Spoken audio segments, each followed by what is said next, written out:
जब तक आपके पास में पुण्य की पूंजी है, जैसे आप जाते हैं अमेरिका जाते हैं,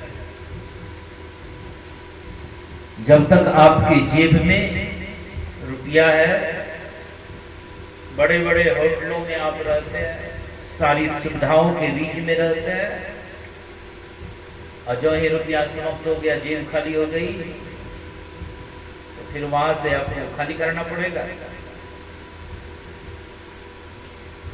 तो देवलोक क्या है, स्वर्ग लोक क्या है, तो वह सुख भोगने का विषय, भोगने का लोक है। भगवान योगेश्वर सदगुरु श्री कृष्ण जी महाराज भी कहते हैं कि क्षीणे पुण्य मृत लोके विशंदे। पुण्य छीन सोई देव, स्वर्ग से नरक में आवे। तुलसी सतमत तत गहे, सत पर करे खखार। नरतम दुर्लभ देव को सब कोई करे पुकार। तो देवराज इंद्र ने कहा कि सरकार, आपने जो उपदेश किया, एक अक्षर दो, तो उनसे हम लोगों को, हमको यह शिक्षा मिली, देवगणों को यह शिक्षा मिली कि हम देवता लोग बड़े भोगी विलासी होते हैं, इसलिए अपनी इंद्रियों का दमन करना चाहिए। इंद्रिय दमन, दो से दमन। ब्रह्मा जी कहते हैं, वाह बहुत अच्छा।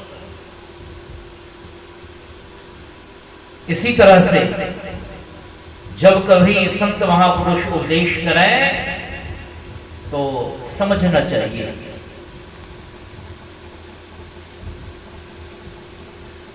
दैत्यराज विरोचन जी से ब्रह्मा जी पूछते हैं कि विरोचन जी, आप कहिए कि आपको जो मैंने एक अक्षर का ज्ञान दिया दो, तो उससे आपने क्या समझा, क्या ज्ञान हुआ? तो आप प्रणाम करके चल दिए, कुछ तो समझे होंगे।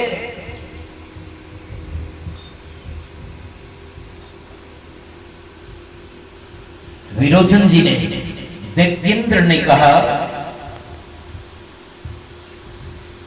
कि हम सारे असुर क्या है, तो निर्दयी हैं, दया नहीं है। दया धर्म का मूल है, नरक मूल अभिमान कहा गया। दया क्या है, तो धर्म का मूल है।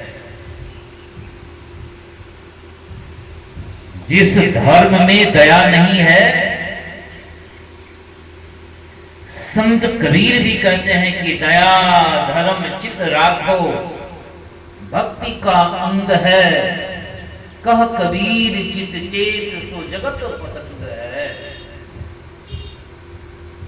जिस धर्म में दया नहीं है, तो दरअसल वह धर्म नहीं है, याद रखेंगे। तो हम असुर सब के सब क्या हैं, तो क्रूर हैं, निर्दयी हैं। तो आपने जो एक अक्षर का ज्ञान दिया, तो उससे हमको यह शिक्षा मिली कि हम असुरों को सारे जीवों पर दया करनी चाहिए। आपने जो कहा एक अक्षर दो, तो दो से हमको यह शिक्षा मिली कि हम असुरों को प्रत्येक जीव के ऊपर दया करनी चाहिए।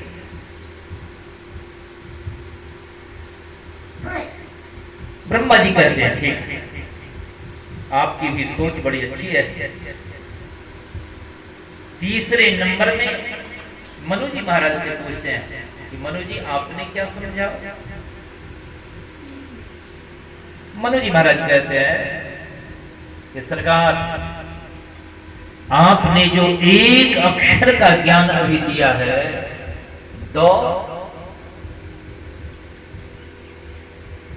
तो हम मानव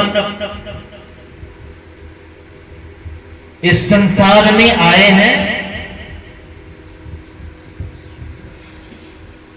पंच तत्वों से बना हुआ हमारा शरीर है, तो इसमें तो पंच विषय चाहिए।